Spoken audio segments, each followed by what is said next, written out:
Hi, I'm Karina, I'm Clark. and welcome to It's Always Spooky. You do do do do do do do. It's always spooky. So, how should we start today's episode? Well, actually, I figure we're going to do more than one episode. Yeah. Okay. Yeah. So, well, let me try to ruin my book. Yeah. It's been a little bit. It's been like what, 3 weeks? Yeah, we had I got sick one week, and then we had snow last week, and so yeah, it's been a couple of weeks. Yeah. We should have had like 3 more episodes in the bank than we do right now. That's okay. That's okay. We'll have 2 today. I think we still have 1 on the schedule already for next week. Mm-hmm. And then the following week we get to do it. Yeah. Yeah, that's what we're going to talk about later too. Yeah. So we'll have plenty lined up, and then hopefully when we hit April, we can do weekly. Yes, I'm going to be so excited to do that. Yeah. I know quite a few people who will also be very excited. Yeah. I've heard, and like looking through podcasting forums and also the podcasting subreddit, I've heard a lot of people say that once you reach, it's like 10 or 12 episodes, that's when viewership or listenership starts to pick up. Oh, interesting. So are we right at that cusp right now? We're getting there. Oh, Yeah. Okay. All right then. Yeah, I think so. Our finale for American Horror Story released today, and I think that one is number 8. Yeah, right. Something like that. Halloween, Krampus. I could look it up. Misery, the host and Milk and Cereal. Yeah. I can only remember the ones that we've. I'm thinking of all the ones that we recorded, not necessarily the ones that we've released. Yeah. I can just look. It is episode 9. So We're on episode 9? Like episode 9 was released oh shit. today. Oh So The shit. Shining is going to be Oh wait, The Shining's on the 6th. Wait, so yeah, have one The more? Shining's going to be episode 10. How did we do that? How do we fucking do that? That's so exciting. That's really exciting. Well, should we start with Green Room? Yeah. Okay, let's fucking do it. I will say the character names for this one, for some reason I have a hard time like remembering who's who. Oh. So I put some handy little nicknames for them. I can't wait. I'll do the beginning stuff, the metadata. Yeah. So we're doing 2015's Green Room. It's directed by Jeremy Saulnier. This is part of a trilogy. It's called the Clusterfuck Trilogy. It includes Murder Party, Blue Ruin, and Green Room. And it just means like there's an inept protagonist that's like forging the story arc. Oh, It's okay. like somebody who isn't necessarily equipped to handle the situation. Yeah. And they don't necessarily make the best decisions. That checks out. Yep. Yep. This movie was filmed in Portland. Yeah. So that was kind of a fun little aside. Was made on a $5 million budget, but only grossed about $3.7 million. So it didn't get a lot of money. No. But it has an 80% on Rotten Tomatoes. Yeah. So it's like a immediate cult classic. Yeah. Or immediate like, you gotta fucking watch this movie. And I love that it is filmed in Portland, and the cinematography reflects Portland very well. Absolutely. Like, everything, the greens are all enhanced. There's a lot of natural beauty. The vibe of it in general is very Portland. There's neo-Nazi skinheads. There's neo-Nazi skinheads just like Portland. I just had to throw that one in there. Yeah. So the scenery's so beautiful, and there's lots of forest everywhere. Oh, there's also Nazis. Yeah, there's also really strong Nazis. And the prevalence is in your face. Strong with this one. Yeah. Stars Anton Yelchin, rest in peace, as Pat. What's Pat's nickname? Handsy. Wow.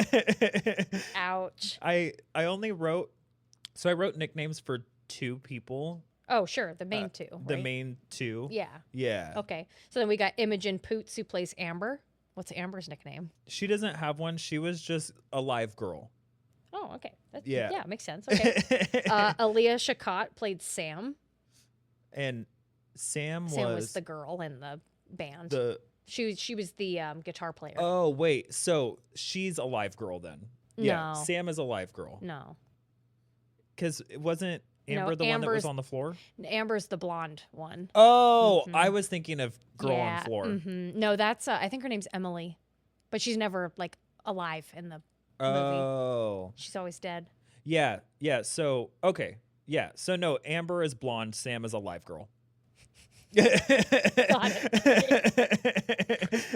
We got I'm just gonna say the rest of the band members. So we've got Callum Turner plays Tiger. He is the vocalist of the band. He did not get a nickname. That's fine. Yeah. And then you've also got Joe Cole who plays Reese. That's jujitsu.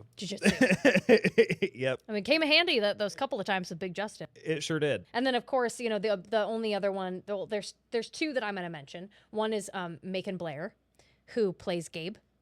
And the reason why I'm going to bring Macon Blair up is because he and Jeremy Saulnier are best friends. I feel like I've seen him in a lot of stuff, too. He's in every single one of Jeremy's movies. Okay. He's also in I Care a Lot, which is not done by Jeremy Saulnier. But I was just watching that the other night, and I was like, that's fucking Macon Blair.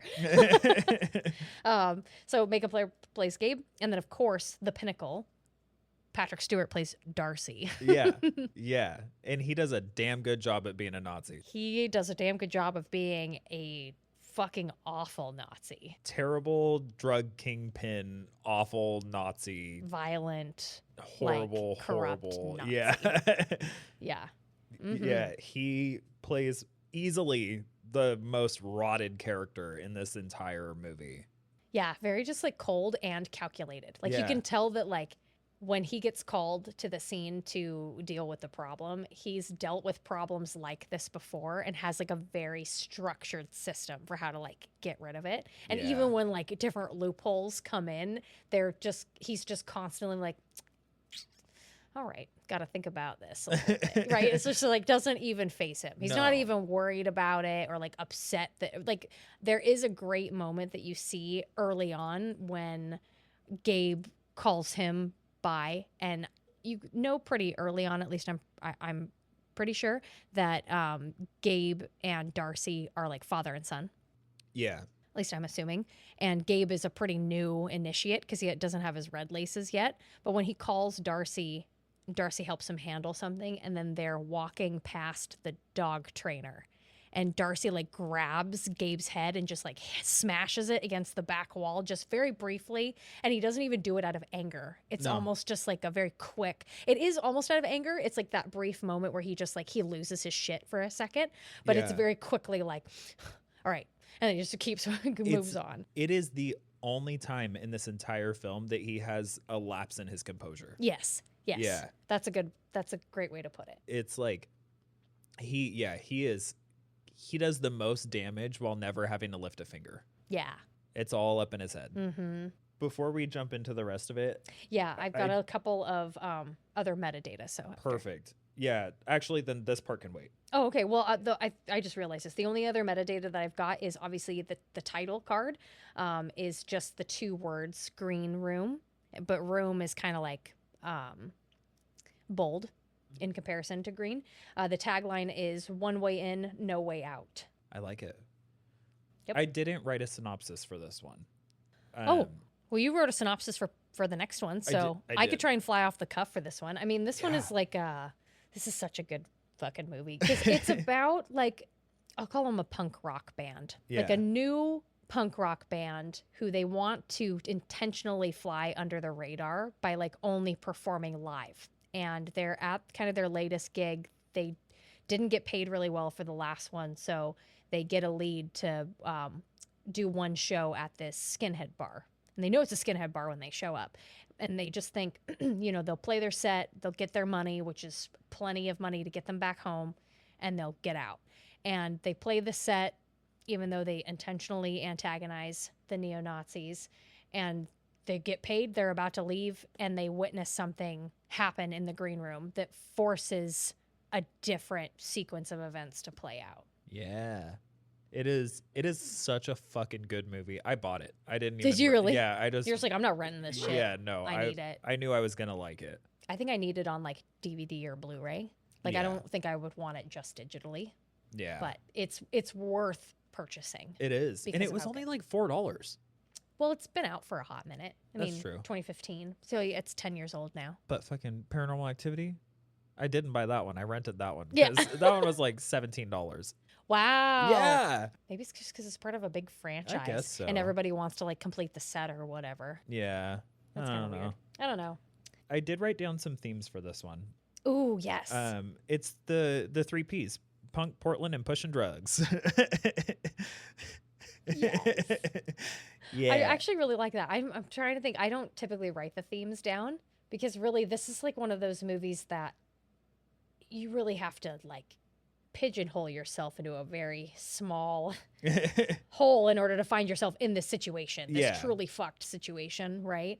But it is kind of like a siege movie too, Yeah. right? Where you're just, something bad is happening outside and you have to like hole up where you are and there aren't a lot of other options like Yeah. to escape from the terror outside.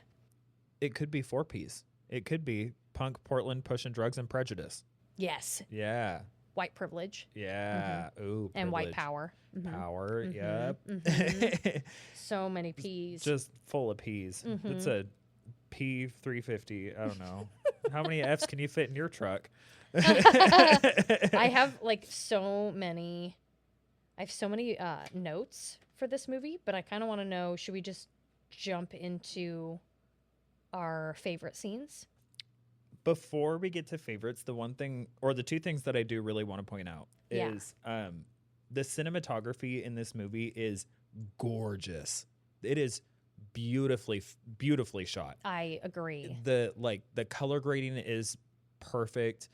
The scenery that they use, both interior and exterior, is perfect for the vibe that they're trying to portray. Absolutely. Literally the only critique that I have about any of the filming was there are a couple scenes that seem fairly pivotal for certain characters that are very dark and you like can't really see what's going on. Yeah. That's a like horror / thriller movie Kind of thing. trope. That just kind of happens. Yeah. But with the expertise that they had for the effects of everything that happens, like the blood and the gore look good. They look real. I feel like it could have been brightened up a little bit so we could have actually seen what was happening. But otherwise, like 10 out of 10 with filming in this movie.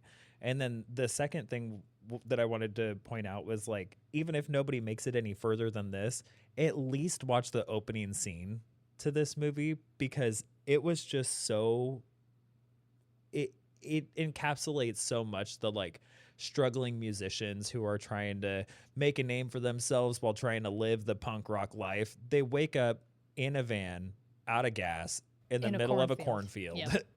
And they had left the van on. Well, yeah, because the dude fell asleep while the dude driving. fell asleep while driving. And then they're just like, well, guess we got to find gas. And it just seems like a normal day. Yeah. It's probably happened to them more than once, right? Like, yeah. I will say that one thing that I've known about Jeremy Saulnier's movies by just watching them and also kind of seeing other people break them down is just that he doesn't really like film any gratuitous scenes. Every shot that's on screen has a very specific purpose, and even more so, like, there are not a whole lot of long pauses on certain scenes where you're just sitting in one frame and there's like two characters that are talking for any extended periods of time. It's like the camera is always in motion. And so I always felt like with every single movie that I've watched this last couple of weeks, because I've been kind of on a binge, is that like everything that's on screen is meant to be there, and it's telling a very specific narrative. And two, he doesn't spend any time having exposition.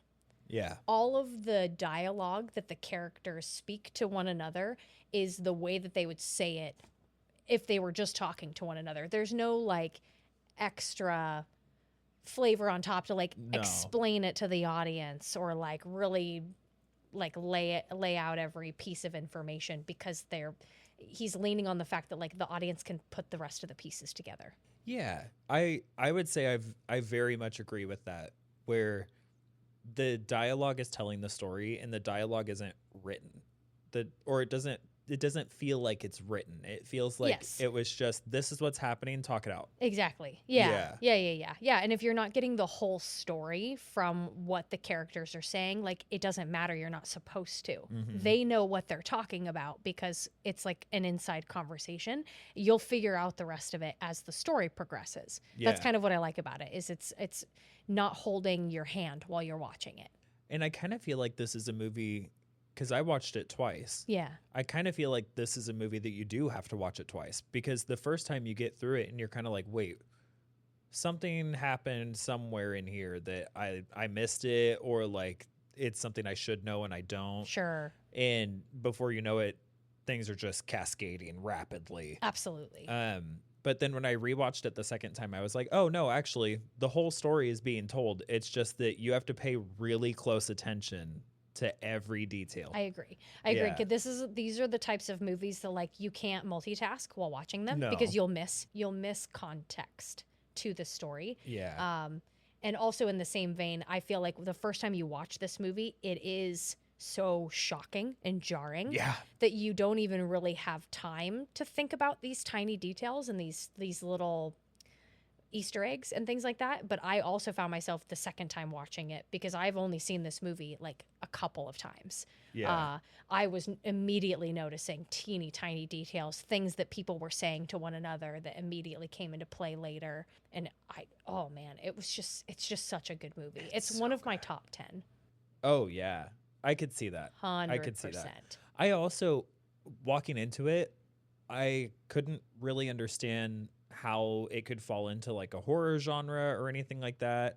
And then getting partway through it, I was like, oh, this is kind of something like The Strangers or like that sort of thing, where the horror is the reality of it. Yes. And Yeah. you Oh, gotta buckle the fuck man. up. Absolutely. Let's dive on in. What are your favorites / honorable mentions? Okay, so let's see here. We're doing fave first, right? Yeah. So my first favorite. Okay, I got it. So I've got like 1, 2, 3. I've got 3 honorable mentions. Hell yeah. Okay. The first honorable mention is the first takedown of Big Justin, when the group, like the Darcy comes back and they're like everything's okay. Big Justin, why don't you come out? And Reese is like, no, he's not leaving. And it's like, the second he leaves, we've lost our like leverage. Yeah. And at first, like they try and negotiate by like, just give him the gun. And Big Justin's like, are you sure? And he's like, just empty the bullets, just give him the gun. Yeah, and I like them taking him down and then being like, nope, we're not going to open the door till the police come. And Darcy goes, okay, give me a minute. And that's when he has that freak out with Gabe, when he's just like, you fucking idiot. Like, Yeah. why did you leave him in there? So I that's one of my honorable mention scenes. I don't know if there's anything else you want to dissect about that. No, I'll leave that one where it is. I did kind of appreciate it, though. Just the Yeah. idea of like, I don't know what I would do in this situation, right? I would probably be as complacent or as compliant as possible, just in the hopes that they would just let me go. Yeah. And I would probably die by dog. Yeah, oh God. I probably would. Oh, like God. I can't imagine I would be like willing to hold that dude hostage. And I know I couldn't physically do it, so. Yeah. Yeah, hearing died by dog. I know. That is one of the most gruesome scenes I think I've seen in a movie. Absolutely. Probably altogether. No, absolutely. Yeah. and that is a very like tangible fear, is the fear of being like, 1, eaten alive. Yeah. Or 2, like just being ripped apart like by another animal. Like, ugh. Yeah. I do appreciate with dogs that, especially attack dogs, their instinct is to go for a kill shot. Yeah. Versus like bears, where like they don't care if you're dead. Yeah. They're just gonna eat you. They're just eating you. Yeah. Right. And like if you're dead or alive doesn't really make a difference to them. No, right. No, they're just like, I'm hungry. It's actually that's a pretty good distinction. Like at least a dog would kill you first because they don't want you to be moving while they're eating No. you. No, meanwhile a bear's like,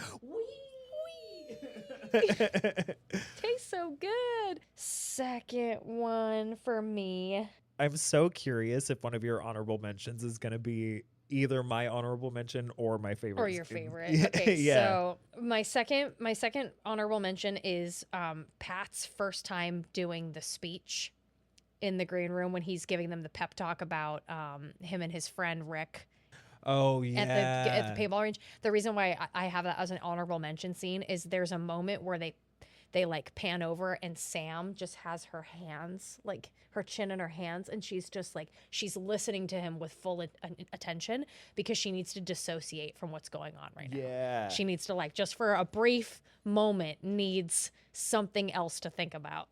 Because it's not like the full pep talk. It's just kind of like this one little blip moment. Yeah, it's kind of just like the beginning of it in a way to kind of get everybody zoomed out of the situation for a second. Just to kind of have a moment. And there's almost like this brief minute of like, they're trying to, we're going to talk about this later, but they're trying to like patch up Pat because he's been injured, right? And so it's kind of like letting him talk so that they can get this bandage on. And so just letting him get through that. But then very quickly it's kind of like cut off because the other people in the room are like, we need to go. Like we don't have a lot of time. And like, I would love to listen to your pep talk, but like, if you're good to go, we're going to leave. Yeah. You know what I mean? Yeah. His hand is holding on by a vein. So spoilers. Okay. So this is like, it was very hard for me to choose between these two, but I think I'm going to do. So my last honorable mention is Amber with the lighter and the cigarette when the room goes dark. yeah. Because like there's a moment where it kind of tensions reach an all-time high and the Nazis kill the breaker to turn off all the lights so they have a reason to send the audience home so that they can like kill the band members. Yeah. And everybody in the green room's freaking out because, you know, like they have the gun, but Big Justin's in the room and they can't see what's happening or what's going on. And then Amber just like lights her lighter and she just says, careful now. And it just lights up her face and she lights the cigarette up and she walks over to Big Justin and hands it to him. And then she looks to the rest of the group and just says, if that cherry does something you don't like, shoot at it. Yeah. Yeah. That's my favorite scene. Is it? Yep. Okay, well then we should talk about it a little bit more and then I'll do mine. That was just such a beautifully done scene. And yes. Brilliant on Amber's part to be like, here's a light, a little lighthouse Give for us you. something. This will show you the way. Exactly. Yeah. Yeah, it was, to me, I really liked it as one, just like quick thinking and a way to de-escalate this tension because it could very well have just gone really fucking bad. I mean, if Reese had just started blindly shooting in there, he could have easily killed anybody else and not gotten Big Justin at all before he actually attacked them. But then I also like it from this perspective of like, Amber's also a skinhead.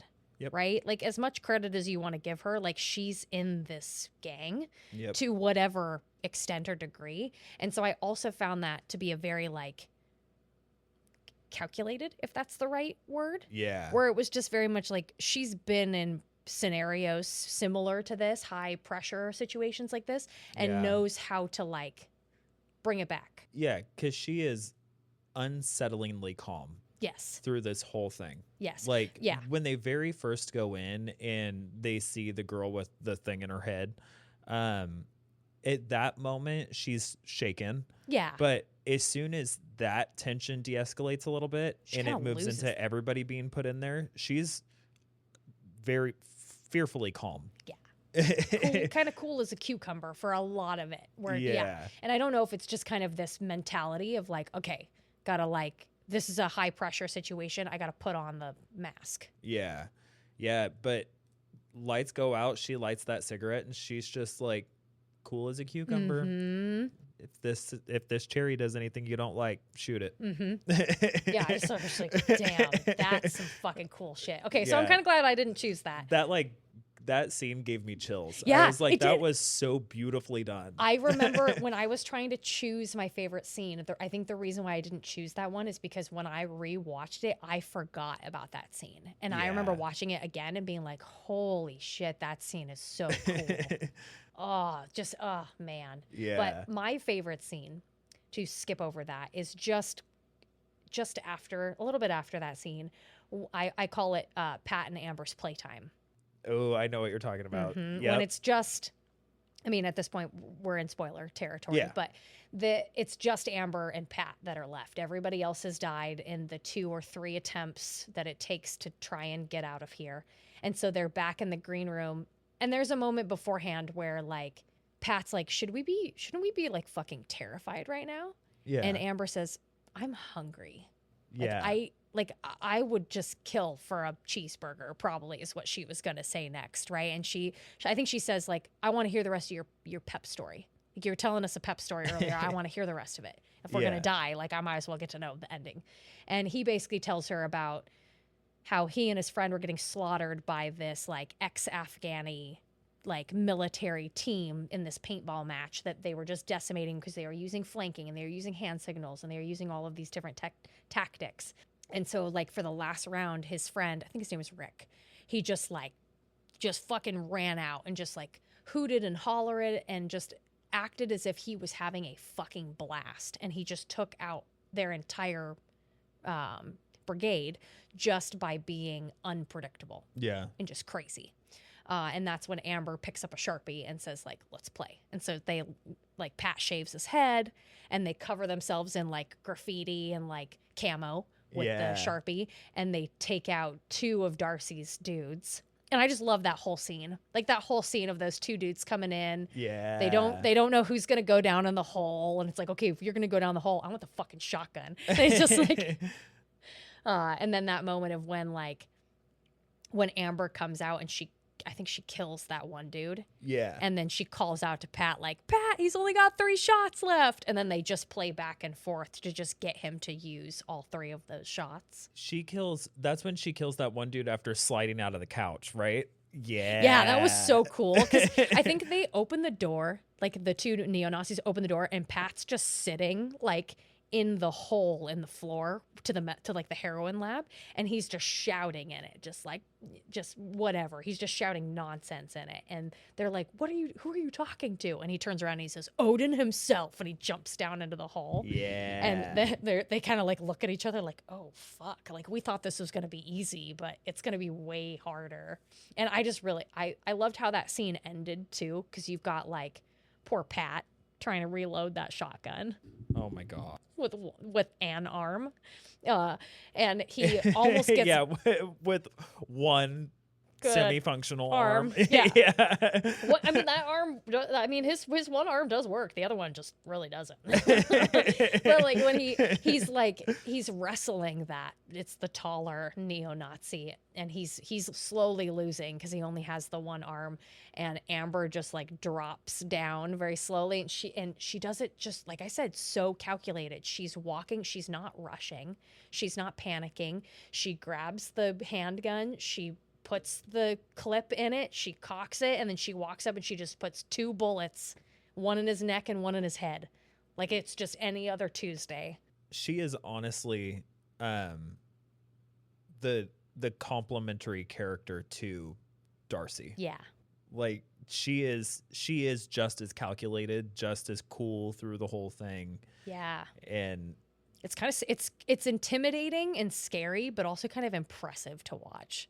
Yeah, because I know I'm not supposed to like her, but I like her. Yeah, I like her a lot. Because here's the deal. Like, she even knew not to shoot him from a distance back this way because he was leaning over Pat. Yeah. So if she would have shot him back here, there would have been a chance that those bullets would have gone through him and killed Pat. She waited until she was standing right next to him to get him from the side where those bullets would just go get ejected into the wall. Yep. And I was just like, holy shit. And just fast enough that he couldn't hear her, or like just fast enough that she got there right at the right time, but just slow enough that he couldn't hear her and react. And just do pop. Pop. Oh my god. Ugh. It was so good. Did you have any other honorable mentions? No, that's Okay, that's the my favorite. all-time favorite. And I think what I really like about it is the ending when Amber says something like, do you think I got him? And Pat says, yeah, you flabbergasted that motherfucker. Since we already went over my favorite scene, I'll just throw out my honorable mentions real quick. Do it. this is not necessarily one scene. It's a collection of scenes starting from the very beginning of the movie and going until I think almost the very end of the movie. When the band gets some gas in their van and they go to meet somebody who has a radio show who kind of like lifts up punk bands and interviews them and tries to introduce them to the scene in a little bit more of a way. Yeah, it's like up in Seattle, I'm pretty yeah, sure. it's like up in Seattle or something like that. And it's like a local radio show. Yeah, I don't remember that dude's name. He's like talking to them about how, they don't have a social media presence, so they fly pretty under the radar, and he's really grateful to have the opportunity to like talk to them. Right. And one of the things that he asks them is, if you were stranded on a desert island, what would your band be that you would want to listen to? And they kind of throw it out there that that's just like a dumb question, and they don't really take it seriously. And then as the movie progresses and as tensions escalate over and over and over again, they start being like, oh, this would be my desert island band. Yeah. That's my desert island band. Yeah. And you can tell that that's kind of the relief through all of it.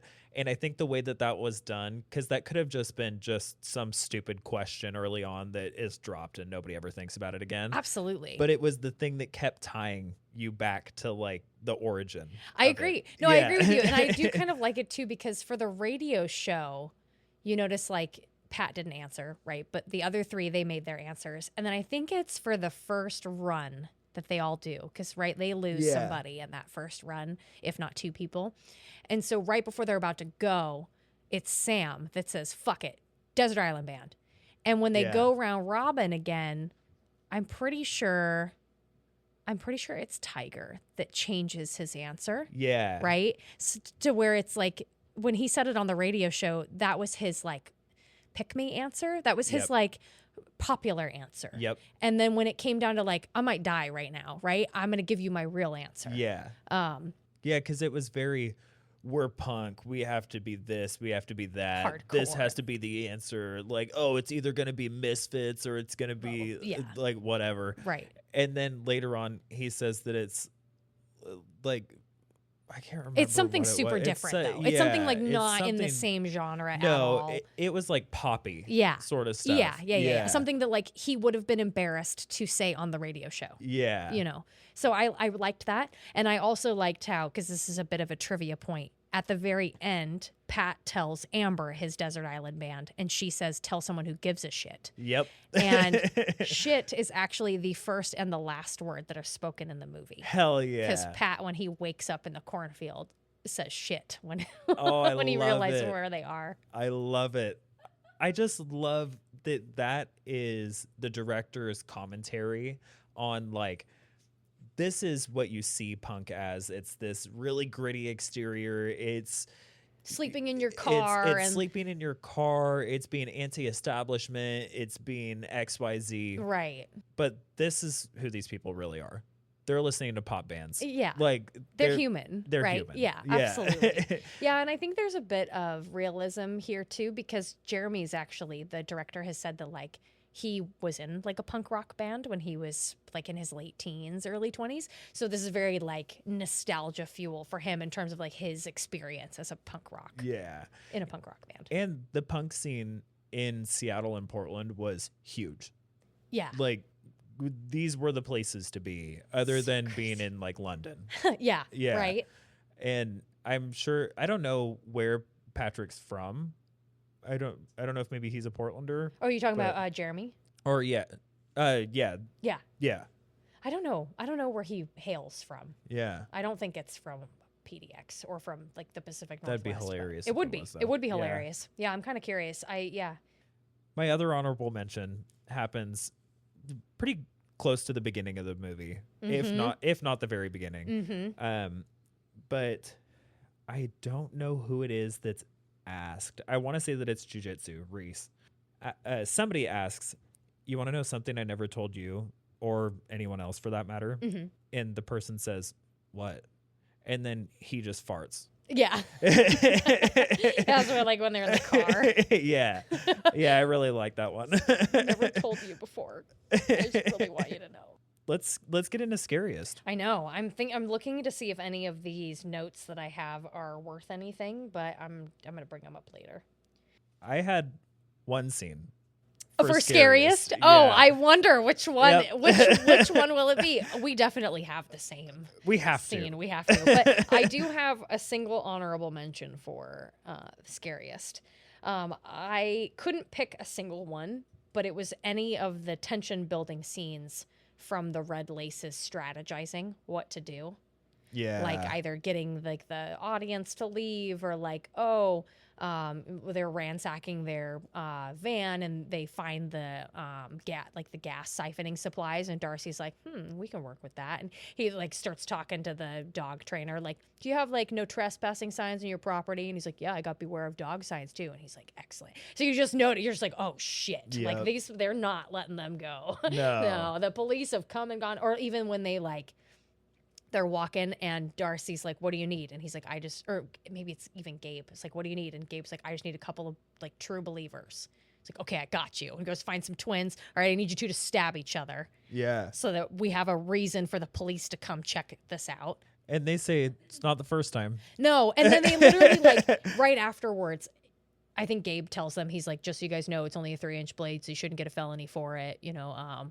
And he's like, he's like, I gave you guys both $600. Actually, give me that money back. It's like, in case you guys go to jail, like, I don't want them to find that money on you. And if you do any time, I'll double it. And it's just like, holy shit. Like, yeah. And just the, what's that called? The word's escaping me, but like the commitment they have to Darcy. And to like the group as a whole. The loyalty, that's what it is. Yeah, the loyalty that they have to that group to just be like, yeah, we'll stab one another. Oh, absolutely. Yeah, and I think it even it goes to show when they cut the power and they send everybody home, and Darcy goes up on stage and he gives this like speech, sorry, you know, we're having trouble with the lights, and you know, everybody go and have a great rest of your night, and people are kind of like, oh, and he says, well, free drinks till 5 next week, and they're like, yeah, you know, and before he leaves, he says, and remember, this isn't a party, this is a political movement. Like, we're not here celebrating, we're here making waves in our community. Yeah, and the thing is too, he has created a loyal community of followers, but also people who are there to enjoy the entertainment that is being presented and that sort of thing.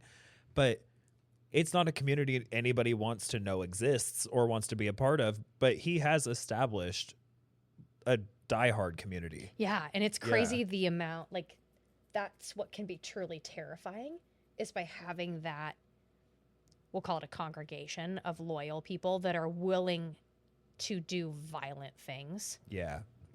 To obtain any kind of power is truly fucking terrifying. Yeah. And when you hear about like the Red Laces specifically, because not everybody in this compound is a Red Lace. No. Red Laces are those members who have shed blood for the society. It's like, because it's a literal gang. It's like those who have gone above and beyond to prove that like they're in it for the long run and are willing to harm themselves and harm other people to further this like agenda. Yeah. Yeah, they're the henchmen almost. Yeah. But in a more elevated sense. Yeah, but it's almost militaristic. Yeah. Because it's a rank. It's like a status rank. It is very reminiscent of like SS, which I'm sure is what they were trying to do. Sure. Absolutely. Yeah. Oh yeah. Yeah, I did notice, I put a note in here that most of the Red Laces have shaved heads. Yeah. That must be for tactical reasons. It must be for like aesthetic reasons too, because it's more intimidating, but it must also be for tactical reasons, because you don't want anybody grabbing your hair. Yeah. If you're going to be in like a fight situation. I mean, that's why the military has you shave your head for the same reason. Yeah. So. So Do you have any honorable mentions for scariest? I will, like, I didn't write this one down, but off the top of my head, the dog eating throat scene is pretty scary. I would give that an honorable mention. For you're saying specifically for, I think it's Tiger. Yeah. Yeah. Yeah. The Yeah. dog attack with Tiger was pretty brutal. It was pretty brutal. It's pretty sad. Yeah. Yeah. Yeah, that was one that kind of tugged at the heartstrings a little bit. Oh God, for me it was fucking Reese. Yeah. When Reese like goes out the window and gets like immediately like shanked multiple times by that red lace. Yeah. And he's just bleeding out on the ground, and like Darcy comes by and he looks down and he's like, leave him. It's a better time of death if he bleeds out for a little bit. Yeah. And like And Reese was really like the rock through most of it. oh yeah, whenever anybody needed like, well, one, if anybody needed a strong arm, it was Reese. And then two, if somebody just needed like, although I gotta say, like when we talk about this scene here, I have a really big scene with Tiger that I want to talk about. Okay. Okay. Do you want to describe it, or do you want me to? There's not a gentle way to wade into the water of this scene. Let's just I imagine yeah. that we have the same one. I'm gonna say, does it involve a door? Yeah. Yeah. It involves giving away a gun. Yeah. Yeah. Yeah. Mm-hmm. Yeah. If you want to set the scene, You want me to- I'll let you do it. Yeah. Oh man, this scene is so fucking great. I'll enjoy picturing it. I just remember like watching this scene, and it's one of those only moments when you just like, I sit there just with my hands white knuckled on my couch, and I'm just like, it's a movie, it's a movie, it's a movie, it's Yep. acting, it's acting, it's acting, it's effects, it's effects, it's effects. But it's when Darcy is trying to negotiate the gun away, and he's telling the band members like, I need to get rid of this gun because it's not registered, and if you have an unregistered firearm, it looks bad on you. And we'll figure the rest of this out. I just need the gun. You guys can stay in there and keep holding on to Big Justin. And so my heart rate is increasing. And so they kind of go back and forth between the five of them for a minute, and they decide, okay, Reese is going to get on the ground with Big Justin, and everybody else kind of like saddles up, and Pat's just going to like just give the gun through the door. And he even tells Darcy, he's like, no, back up. I'm just going to toss it. I'm going to toss it out the door. And Darcy's like, don't do that. I don't remember what his excuse is for like, why don't toss it out of the door.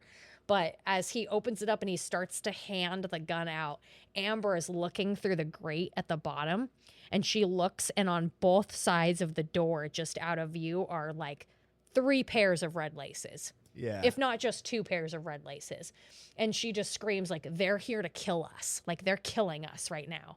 And so Pat tries to reach his hand back out, and he gets stuck in the door because I'm assuming they grab him, and you don't see what happens. But he just starts screaming. And it's the most horrendous, heart-wrenching, like soul-crushing shrieking It that sounded Pat is doing. Real. And he was saying, he's like, okay, I'll give it to you. I was like, please just stop. And it's like Tiger and Sam and Amber trying to pull Pat back in the room, and they can't. And finally, I think, and like Reese is still on the ground with Big Justin, and I think Sam turns around and says, Reese, I need help. Like, I can't get him out. And so Reese like breaks Big Justin's arm and gets up and runs over, and he pulls Pat through the door, and they slam it shut.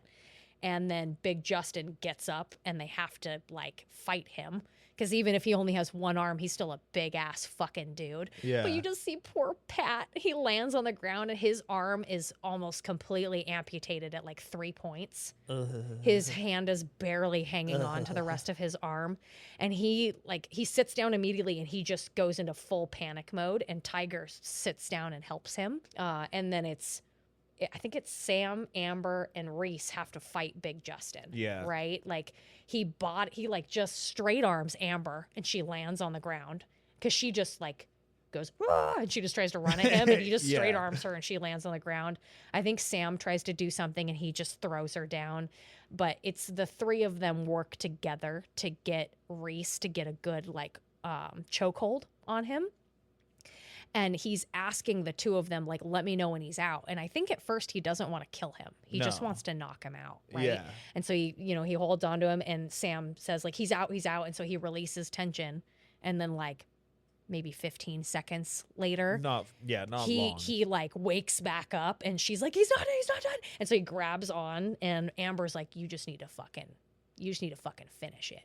And so Reese just holds on to him for as long as possible. And he's crying. He doesn't want to kill this dude, but he also doesn't want to die. And so he just holds it for as long as possible until Sam's like, okay, I'm pretty sure he's dead. But the both of them like, how do we know? And fucking Amber just grabs a pocket knife. I don't even know what the fuck it is, but she just comes and just guts him like a deer that she just fucking shot on the side of the road. It is literally the two most gut wrenching scenes in the whole movie within like a minute. Yeah. Yeah. And I just like Reese's reaction too, where he's just like mortified, like, holy shit. He just like immediately crawls out from underneath him. And the scene that I wanted to bring up that I really appreciated, that I found to be like really important, is they kind of circle back after they get Big Justin incapacitated. The movie circles back to Pat, who is still having a panic attack on the floor because not only is he in excruciating pain, he's just experienced this traumatic event. And Tiger is just sitting right in front of him and he's just calming him down. He's like, Pat, shh, it's over. It's okay. It's okay. Breathe. You're okay. And he just gets him to calm down. Because at that moment, like, he needs to refocus so that they can get out of there. Yeah. So he gets gets like a towel, wraps him up, and just sits there and it's just like, you're okay. I got you. It's going to be okay. And I loved that scene because you need those moments of like, Pat would not have just recovered on his own and just been able to be like, all right, and I'm back.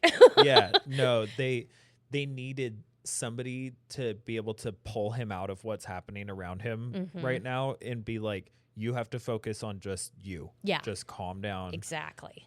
Nothing around us is getting any better. Absolutely. But it's also not getting worse either. Yeah. Like, Pat was stuck in this like PTSD cycle of like the terror is still here. It's still happening. Yeah. And Tiger was like, it's over now. Like, I know what happened to you is really bad, but like, you're okay. You're safe for now. Like, you need to calm down.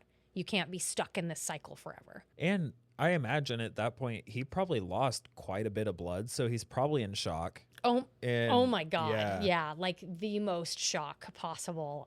I don't know how he didn't pass out. No. That. Probably just purely from adrenaline. Because like if you would have seen it, like if I were to have pulled my arm out of there and seen that, I would have been like, night. Yeah. But it probably... Honestly, though, it probably was adrenaline. Because I'm sure like your body would just be filled, like just completely rushed with endorphins, and it would keep you awake just out of pure survival mode. The way, though, that Amber cut Big Justin, almost just like she was just curious what it would look like. Yeah. Like and it was like she was pulling a zipper. Yep. Like it literally was so... It was like dead silent for that moment of that scene, too. And she's just... Yeah, I'm just telling you, like, she's not good. Like, no. Nope. She's done that a couple of times. Do before. I like her, though? Yeah. Yep. Should we get into our ratings? Yeah. I think the only other thing I had on here was when I was writing my scariest scene down, I wrote, I'm literally crying. That movie made me feel so much.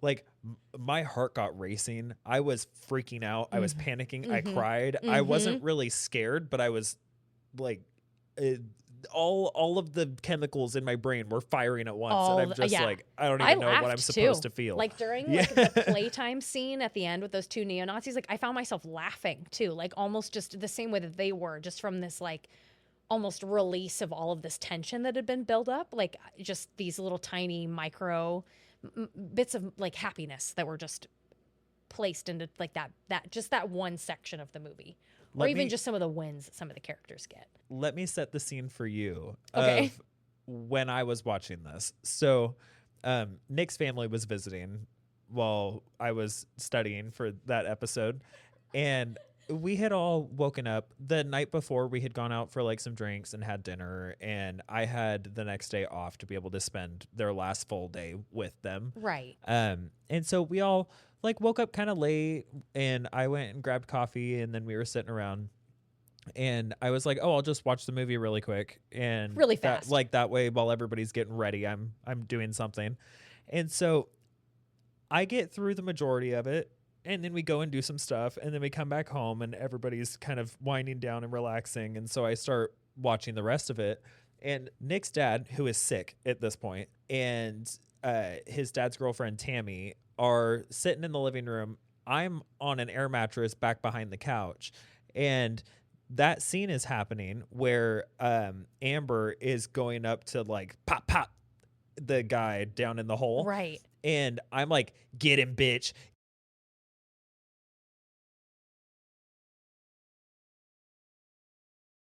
His dad and dad's girlfriend were probably like, what the fuck all is wrong right. with it? I have to say, so before we do our rating, I'll do a couple of pieces of trivia, but I wanted to also read a couple of these notes that I had. Yeah. One thing that I wanted to highlight was a shout out to Ryan Hollinger. He made a video about Green Room, and it's titled "Why Dumb Decisions Matter." It's really good. It's just kind of talking about how, like, in Green Room, there are a lot of, like, decisions that they're not necessarily smart, right? Like, the characters wanting to split up, or the characters getting in over their heads about, like, what they can handle in terms of, like, with these neo-Nazis. And this quick video is just kind of talking about how, like, that's accurate, though. Like, that's real life. Like, people don't really think about strategy when they're in a fight or flight situation. They're just thinking about survival. Yeah. And so I thought it was important to highlight because it's where a lot of my notes came from. I'll link him in the show notes. Yeah. I also wanted to mention that when they decide after Pat gets injured that they need to break out of the Green Room. They need to either like break through the walls or like break through the floor, and they find the heroin lab that's like in a bunker beneath the floor. And that's when Amber says that's why they're gonna kill us, because there's a drug situation going on down here. Yeah. It has nothing to do with Emily, right? And when they go down there and they're looking around, right, Tiger notices duct tape. And he immediately thinks like, oh my God, Pat. And so he grabs a roll of duct tape and he goes, Pat, give me your arm. And he starts wrapping his arm up, right? And I thought to myself, I was like, there were 4 rolls of duct tape. If I'm planning on leaving this room and you have no idea what's on the other side, you do know that they have like knives though, I would be covering myself with duct tape. Oh yeah. Over my clothing, yeah, on my neck, on my like over my like extremities, like just for an extra bit of protection. Because you'd be surprised, like, how much extra protection you could get just by a couple of layers of duct tape. Yeah, I'd be like throwing Big Justin's clothes on top of mine, duct taping over that. Right. Yeah. Right. That's just one thing where I was just like, what are you fucking doing? That is so like, I would not just be going just by myself, but and mostly just because like I'm thinking to myself, one of the characters even says it, why don't they just shoot through this door? They easily have the ammunition to do so. And so my brain would go, if they could do that at any time, it means that they're planning for something else. Yeah. Right? And I would definitely go to this land of like, they can't just explain it to the police, like we're gonna go missing, you know. And like this band, they probably would have gone missing and it would have been totally fine. Darcy just wasn't willing to take that bet. No. Right? Like nobody really knew that they were out there except for Tad. I'm pretty sure the guy who told them about his cousin Daniel, like if they had just disappeared off the face of the earth, Tad probably would have never told anybody about where they were going or anything like that.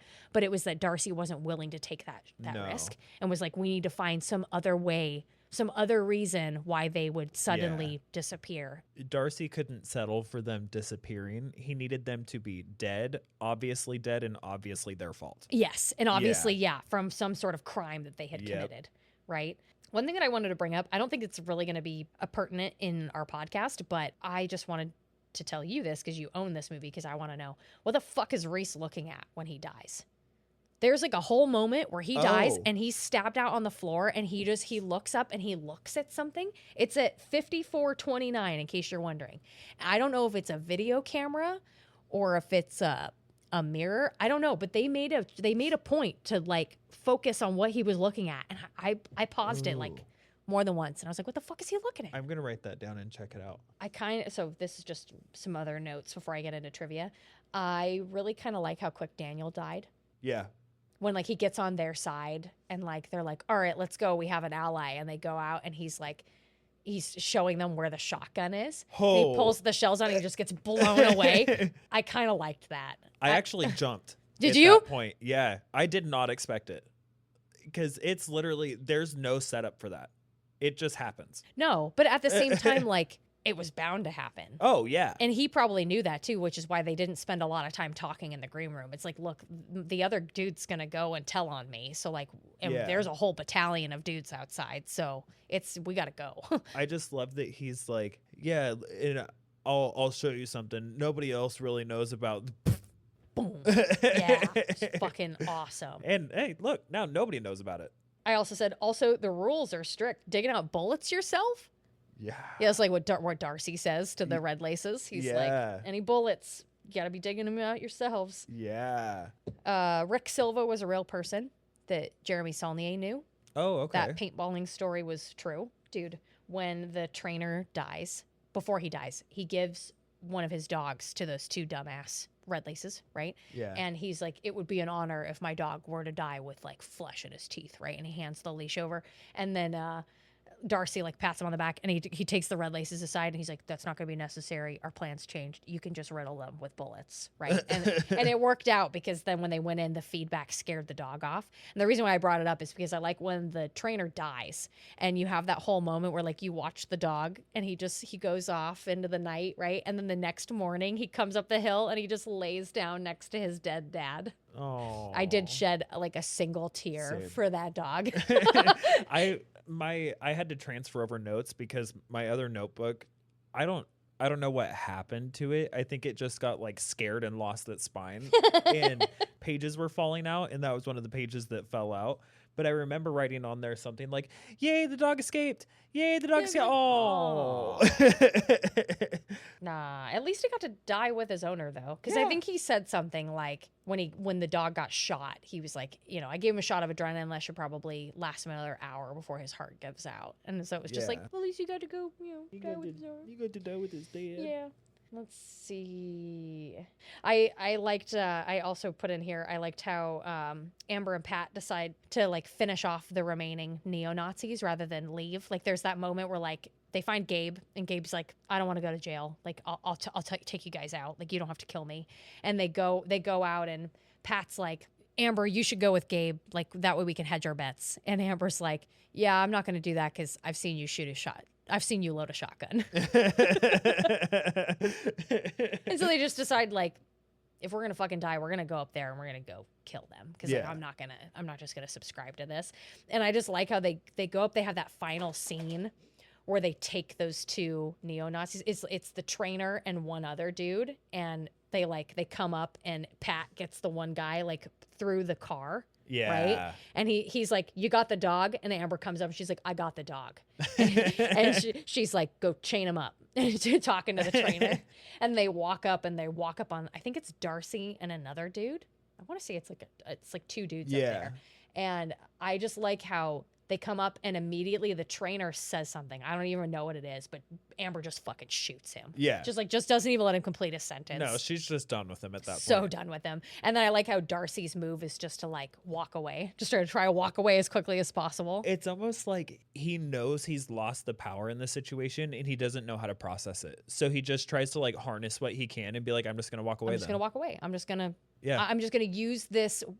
I'm going to do the least expected thing. Yep. I'm just going to turn around and just disengage essentially. And I just like how they immediately they cap the other two neo-Nazis pretty quickly. And then right as Darcy's about to turn around, they just shoot him. They just like unload all of the bullets in their guns. Yeah. To the point when the dog's coming up to get to the trainer, they both like aim and shoot at him multiple times, but they don't have any more bullets. So it's just like clicking over and over again. Yeah, Darcy's death is one of my favorite scenes. It's so satisfying. It is. It is so satisfying. It's just so satisfying.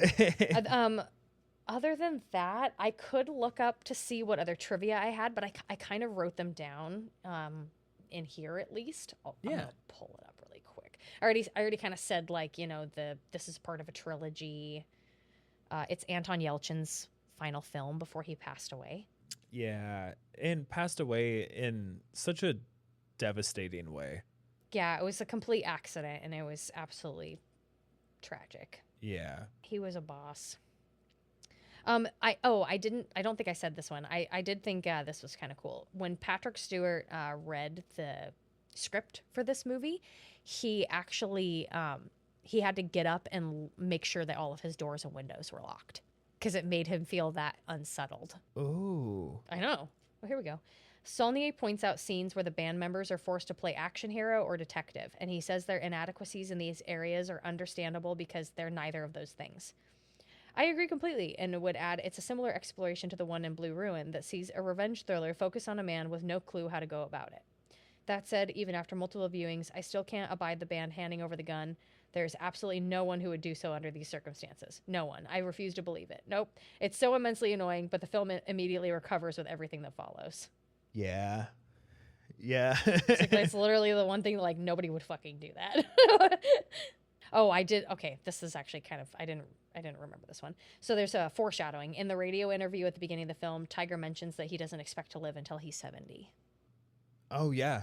Yeah. I did catch that the second time. Just like, ooh. Yeah. Be careful of your choice of words. God, I need to rewatch this again already. I know, it's so good. I need Nick to watch it. He doesn't like gore. So that's the thing that I'm a little apprehensive with. But I think if he can look past the gore, he's going to really like it. I feel like that's kind of where we get into our ratings for this movie, because this is definitely one of those movies that like it's a must watch, but I can understand people that it's a line for them, or they watch it one time and they're like, I'm good. Yep.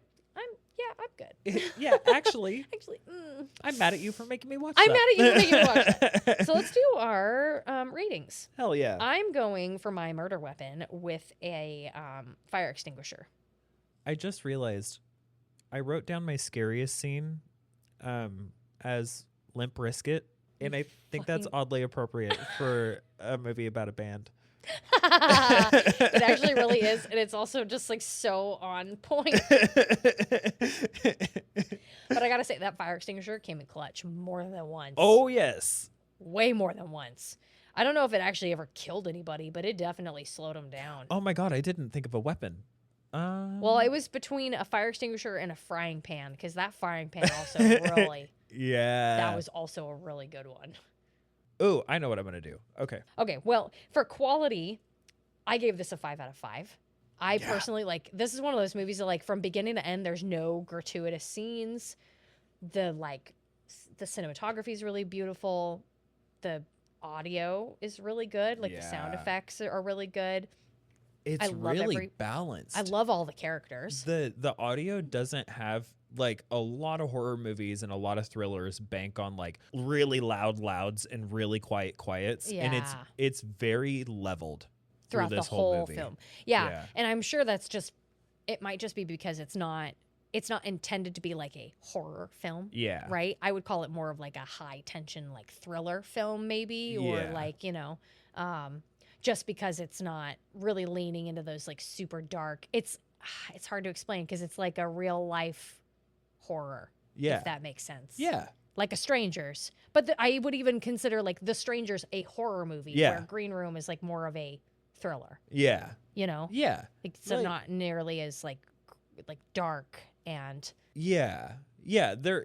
there's no like that's not necessarily true. I was gonna say there's no like jump scare element or anything like that, but there's the shot or the guy getting shot when they're at the table and like that sort of stuff, but it's not banking on that. It's banking on tension more than anything. Yes. Yeah. Right, which is why I would classify it as a thriller. Yeah. But yeah, like just 5 out of 5. It's just really good, like truly. I put, for scariness, I also put a 5 out of 5. I like that it's kind of like in our backyard. Part of the reason why I said it was a 5 out of 5 is because it was hard for me to watch this movie and think to myself, if there is even a small fraction of a percentage of people in this state who believe these things and organize like this, that's a 5 out of 5 for me. Yep. And the thing is, there are. And it's probably a larger portion of a percent than I care to want to know. Oh, God. So that's why I gave it a 5 out of 5. Like, true fire extinguishers out of 5. And then for rewatchability, I gave it a 2 out of 5 because it's a hard rewatch. Like, it's one of those movies that, like, I would recommend it all day long. But when I put it on, it's like I got to put a go face on. Yep. Be like, okay, I'm going to be entertained, but in a very, very unique way. It is God's given length. It is. Which I do it's like. Very, I almost said the word digestible, but it's very hard to digest. It won't take up too much of your time, though. Yeah. Yeah. It will stick with you for the rest of your life, though. So I don't know. Take that as you will. Yeah. Yeah, it is hard to... It's hard to recommend this movie. And you know what? Every other Jeremy Saulnier movie I've seen is not as violent. So like I would recommend literally every other movie besides this one. Like, and if you really liked the rest of them, I'd go into this territory. Yeah. Or if you're willing to be like, you're willing to really push a boundary and go into that place of like, it's just a movie. It's just sound effects. Remind yourself. Yeah, because those are the kinds of movies to me that are the scariest. Are those ones that suspend like belief? Yeah. You know, like that make you think like, oh, that could be fucking real. Yeah. No, that could be really real. Yeah. What about your rating? So for my weapon, I'm gonna do proficiency in martial arts. And shout out to Reese. Yeah, shout out Reese. So for quality, I did 5 out of 5 as well.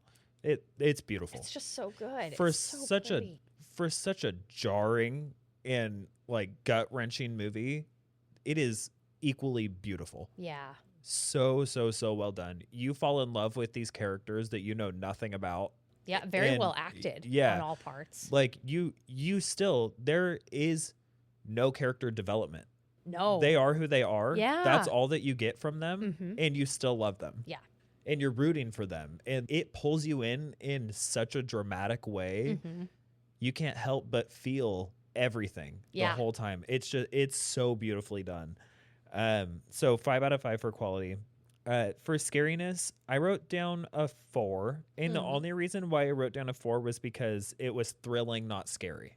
Yeah. And I think it's a technicality, because if I were to just change the category from scariness to thrilling, it'd be a 5. It would be a 5. So exactly. No, I can give you that credit, right? Because I would say the probably first third, if not the first half of the movie, is just like any other kind of like punk rock band movie. And then it takes a real hard left turn. It is a super hard left turn. And it is kind of funny the way that hard left turn happens, where it's something super innocuous. Oh, I left my phone. Oh, no worries, bro. And he goes in and he grabs the phone and turns around. And he even like apologizes, like, oh, sorry, man. I didn't mean to come in. And he turns around and he just sees the dead girl on the floor. And he's just like, oh, fuck. And then he looks at Amber and she's like, could you call the police? And then it's at that moment that he realizes like, oh shit, something bad happened. And he gets on the phone and he like has to run under people like, you know, and he like goes to get his band, like, help me. Something bad happened. I need assistance. Yeah. Oh, man. I think that's when I was watching, like, I think it was how to beat Green Rooms, one of those like how to beat videos. Somebody was like, dude, the worst thing you could do in that moment where like they get pushed back into the green room and Gabe's just like, just stay here, I'll be right back. Like that time between when Gabe leaves and Gabe comes back is all the time you have to get the fuck out of there. Yeah. Right? Push past Big Justin, run into just try and find an exit, even like look around the corner to see like, where does he go? Where is the exit at? Amber should know where the exits are. That was the literal 1 second that they get. It's like the 45 seconds that you have between when he left and when he comes back. And like, you know, and like, what do you do? Is you just try, because like, I don't know how you're all of you guys are going to get past Big Justin, but there's enough of you to take him down. Just knock him out really fast. Yeah, and it will take all of you. Yeah. But then I would just run out. Like there's another band that's playing out there. You could go get lost in the crowd, or I mean, it's surrounded by woods. I would just look for a way out, hope that nobody else stopped me, and I just tear off into the woods. I'd rather die in the woods than die in that green room. That is one of those things that we have a little bit of an unfair advantage, being essentially Oregonians at this point, me being born here. Yeah. Is we feel comfortable just fucking off to the woods. Yeah, absolutely. Like, if we had to run away from a situation, we'd be like, oh, bye. Oh, see ya. Yeah, you will never see me again, actually. Nope. It's like when I watched Red Dawn, I was just like, oh, if the North Koreans like invaded us, we'd be fine in the Pacific Northwest. We'd be like, oh, cool, bye. Yeah. You'll never see me again. Yeah, like, one, we have no assets. So, like, we're not Fuck a it. military place, like, anything like that. The only thing we have is Bonneville Power. And, like, that's the No. only target. And so, yeah, I would just be like, okay, well, bye. I'm going to be out. feral again. Yeah. Yeah. You literally will never see me. I'll have plenty of food. Yeah. Plenty. I literally do that as a hobby already. Yeah. Go out backpacking and hiking and shit. I think that's. Oh, last one. Rewatchability. Oh, sorry. No worries. I did a 5 out of 5. And I think it's because I am somebody that I love a movie that I feel like I'm on a roller coaster. Yes. Something that I'm really strapped into it. And maybe this isn't something that I would necessarily suggest, you know, just a random person to watch. Yeah, I would really need to know the Yes. person. Mm-hmm. But for me, I'm gonna watch this a lot. Plenty. Yeah. Yeah, I agree with you. This is not a movie I would recommend for a date night. No. Because there are a lot of movies, like sometimes I watch them, like even horror movies like Krampus, and I'm like, Yeah. that's a date night movie. You Yeah. should watch that on a date night. That's a good one, you know. Yeah. But like Green Room. But like, happy Valentine's Day. Let's watch Green Room. Yeah, you could be sleeping on a couch that night. Uh-huh. Yeah. Oh, yes. Yeah, the second that you start feeling a little romantic, you're going to think about a stomach opening like a zipper. Or you're just gonna think of that moment when Pat pulls his arm back in the room and lays Yeah, you're down. going to think about Limp Bizkit. Limp Bizkit. Yeah. Just, oh my God. And It is so gnarly. We can't overstate how gnarly that scene is. I'll tell you what, the special effects team and the prosthetics team had their work cut out for them that day. Because I remember pausing it at one point because I was like, I gotta fucking know what this arm looks like. You're trying to like you're trying to do exposure therapy with the grotesque part of that The scene. amount of ways it bends is not normal. No. How can it be the musculature is pulling it upward, but it's falling downward? Yeah, I'm just trying to imagine, like, they probably cut it with machetes, right? Yeah. Yeah, one person probably held his arm or held his wrist, and then the other two probably just, like, cut it in multiple places, but holy shit. Then there's the holes going, like, all the way up, too, where, like... You just wonder. God. I mean, that's what I really, really like about that scene is that you don't see what happens. No. You just get Pat's reaction to what's happening and then the aftermath. Like, that's what makes it truly horrendous to me. Just like whatever it was that they were doing was beyond horrific. I don't even like to think about it. the like crumpled position that Clark's in right now, like a shriveled like spider on a glue trap. I love gore. Like I watch gory shit. I read splatterpunk. Like gore is something that I find It's in your wheelhouse. entertaining. It's good, yeah. And that was almost too much. But was it the aftermath or was it the reaction? It was the reaction. Yeah, because like he did a really good job. Yeah, that sounded like if that were happening outside my house, that's what I would hear. Mm-hmm. And that. Yeah, and just the length that scene goes on for too, right? Because like it's crazy that like the three of those people, Tiger Sam and Amber could not get Pat back into the room. Maybe without causing more damage. But I'm even wondering, like, I'd have to go back and watch it now, how Reese did it.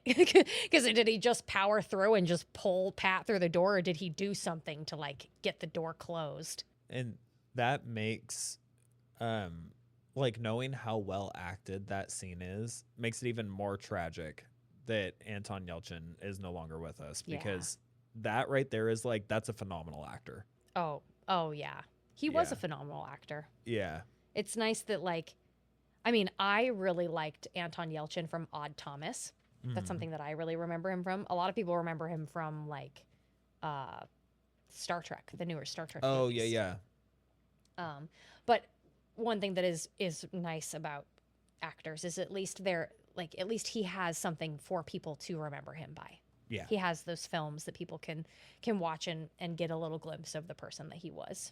And to think that, like, either shortly before or shortly after that, there was a recall on those vehicles for that exact problem. I know. Yep. It was probably partially the reason. Yeah. Yeah. You know, somebody famous has to die for them to investigate. Yeah, regular people could die Yeah. all day, every day, and it doesn't matter. But. Yeah. 50 black people get beat down by cops today, but the whole world's got to stop.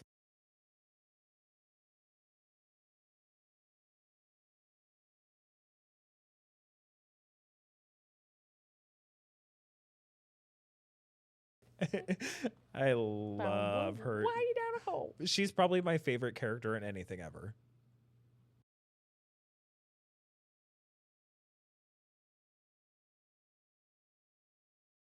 So, 2 weeks ago, what were you up to? Fuck. 2 weeks ago, we had that big snowstorm up here. Or was that last week? That was last week. That was last week. What the fuck was I doing 2 weeks ago? What is time? I don't know. Oh, you were sick.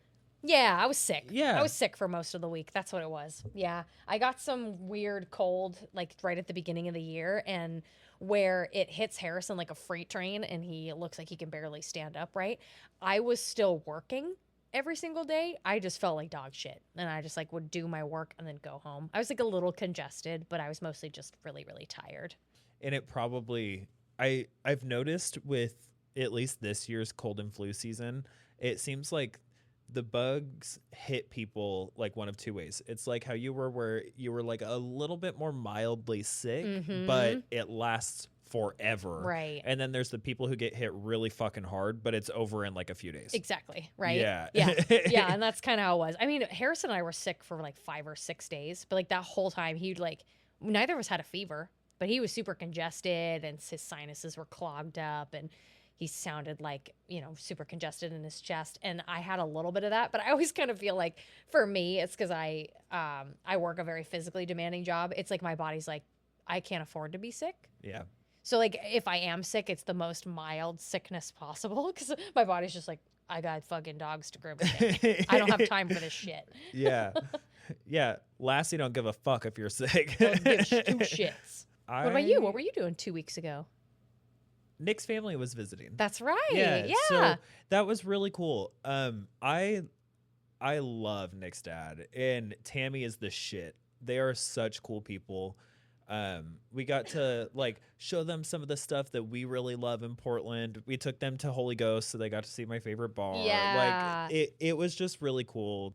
Steve had been to Portland, but it had been like over 30 years. Oh wow. Oh man. Tammy had never been to Portland. That so must changed so much Yeah. in 30 years. Yeah, so it was cool to be able to like show them everything, and they stayed with us, which was nice. We got to actually Aw. like have them around the whole time, and we had some drinks, and they got to meet mom and all that kind Yeah. of stuff. It was just really cool. I really like them. Nick needed that. He needed to see his people. And this year we're hoping that we get to see them a lot more. Yeah. Like his dad and Tammy are moving to Kentucky, so that's going to be hard, but when his birthday time comes around, we're going to try to get his friends to come out and spend some time out here so he can actually see them. And That would be super cool. yeah. Yeah. And then part of the preparation for them coming, because we offered to just sleep downstairs on an air mattress and let them take our room. Got it. And so we like deep cleaned our room before they came. Mhm. And so after they left, I spent that whole weekend literally rotting in bed. I just loved the fact that the room was clean. I cracked open it. Yep. And I just read for like 2 days. I love that so Yeah. fucking much. Yeah. And I'll save anything it related for what I'm doing for the next episode. Yes, yeah. Because that was the beginning of reading it. But this last week has been the thick of it. The content, really. Yeah. Really. Yeah. Well- It's really interesting to be 600 pages into a book and be like, I'm finally getting somewhere. I'm finally over halfway. Yeah. Finally. All right. Well, I think that wraps it up for Green Room. Yeah. Watch it. Do it. Watch it, especially well, Well, I was like, it's not if you like horror movies. It's It's if you like movies that, one, are realistic, two, go to really uncomfortable places, and three, have really killer characters in them. Yeah. Not necessarily killer character development, but killer characters. Yeah. Characters that don't need the development. No, Yeah. are just like purely fine on their own. It's a super entertaining watch, even if at times it's hard to watch. Yeah. Watch it. And have a good evening. Yeah. Love you. Bye. Bye. Hey, everybody. It's Karina. I'd like to tell you of a couple of announcements. We have got a Patreon now. You can subscribe at patreon.com/itsalwaysspooky. For $5 a month, we will be having some very special features, so stay tuned for those. Starting with every week, we'll be posting what episode we're planning on doing, so please make sure that you post your scariest and your favorite scenes so that we can feature them in the episode. If Patreon isn't your speed, you can also send us a tip on our Ko-fi account. That's kofi.com/itsalwaysspooky. Please, please, please also email us your spooky stories and any recommendations to itsalwaysspookypodcast@gmail.com. Thank you so much. It's always spooky.